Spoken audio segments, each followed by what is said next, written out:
Gonna send my boat across the water. Gonna let the waves meet her there.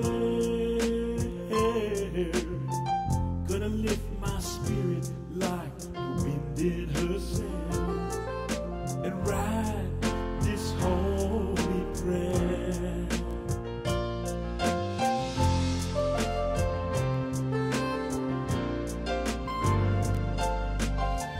Maybe I'll cross this ocean with nothing in my hands, just a song of devotion, till I reach that holy land. And I'm standing before you now, and I'm asking you to show me how.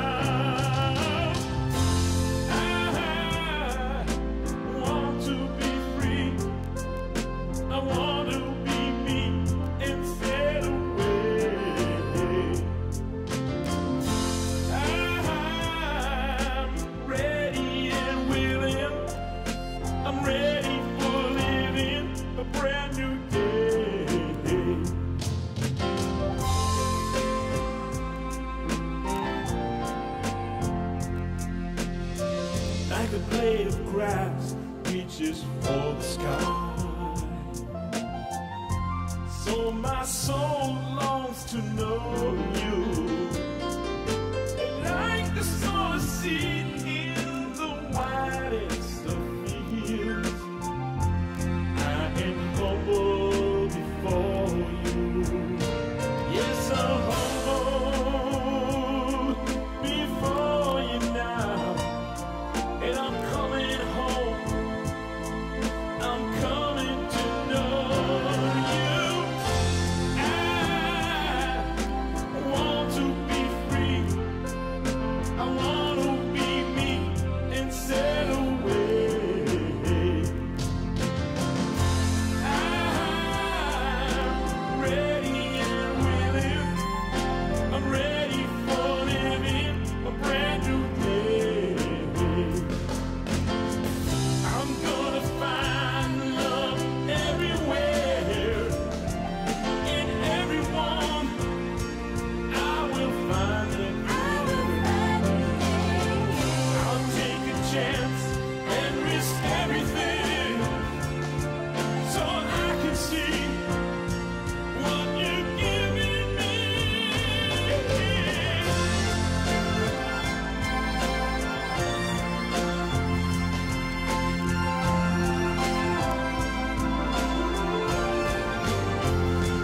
And I'm walking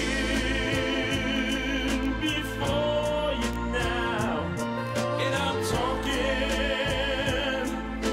talking to you. I want to be free, I want to be me and set away. Yes, I do now. I'm ready and willing, I'm ready for living a brand new day. Can you hear me? I want to be free, I want to be me and set away. Yes, I do now. I'm ready and willing, I'm ready for living a brand new day. A brand new day, a brand new day, a brand new day.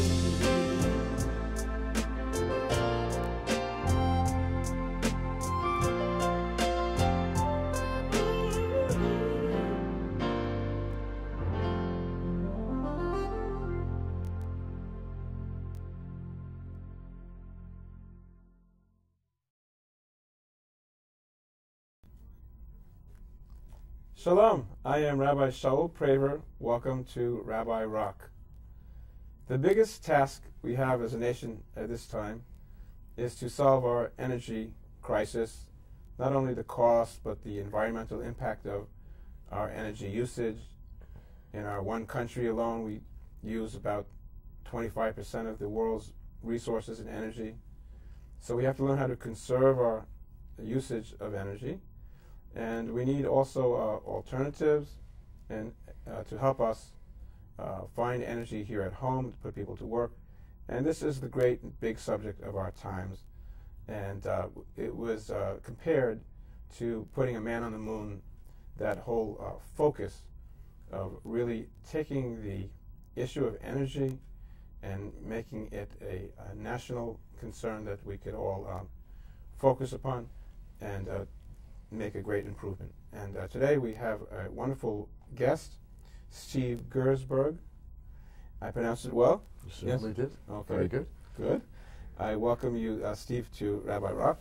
Thank you, Rabbi. It's a pleasure to be here with you. It's great to have you. Now, you happen to work for a company called Diapertain. You've been in the energy business for a while now. Yep. And there's different ways that are discussed as far as energy conservation. There's wind, there's solar, but I think petroleum is probably going to be here for a while, won't it? Just a few more years of petroleum. Yeah, I think the world's overall use of petroleum, while we are all working hard at sourcing out alternates to petroleum-based energy, we will not see that disappear, in my opinion, in the next 3-4 generations at a very minimum.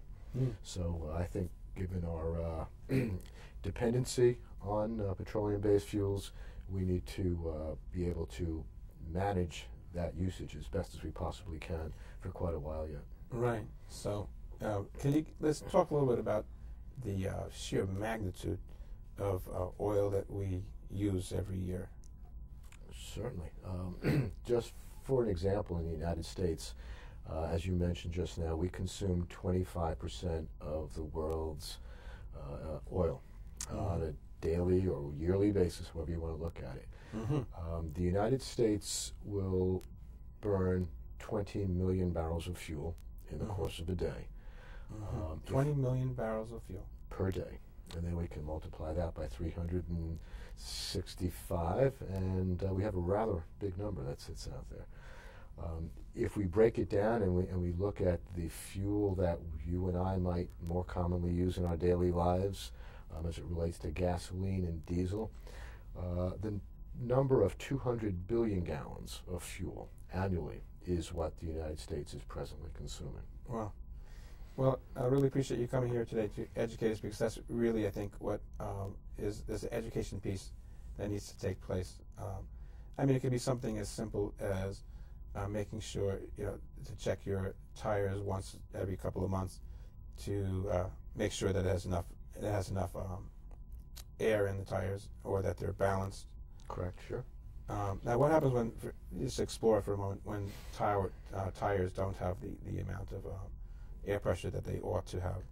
What happens why is that bad? Okay, well, when you have any type of vehicle and you have tires that are making contact with a road surface, a dynamic called rolling resistance takes place. And resistance will restrict that vehicle from moving more freely down the road. So when you have a situation where your tires are underinflated, there's more tire surface area that's in contact with the roadway, and thus you're creating more resistance in doing so. Aside from the safety issues that could create in the handling of a vehicle, by properly inflating your tires to the manufacturer's recommended pressure, your tire will be most efficient on the roadway.